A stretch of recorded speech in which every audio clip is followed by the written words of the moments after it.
कट हो गर्लफ्रेंड रखे हो? एक को नहीं। इतना बेकार जीवन काहे जी रहा है बे? लड़कियों को छेड़ना तो दूर, अगर उनको देखियो लिए ना तो इतना जूती आएंगे कि मुंह चोंचा जैसन हो जाएगा।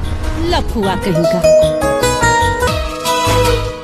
इस साड़ी निया कौन रे? गर्ल्स यूनियन के लीडर। अच्छा, नाम हम मेघा।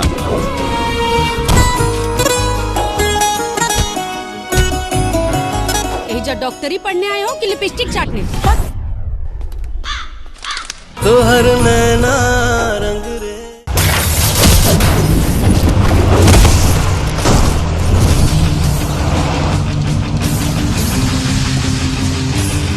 वो तुम्हें देखे या ना देखे उससे क्या फर्क पड़ता है?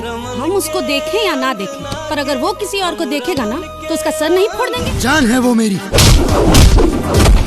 अगर किसी ने आंख उठाकर भी देखा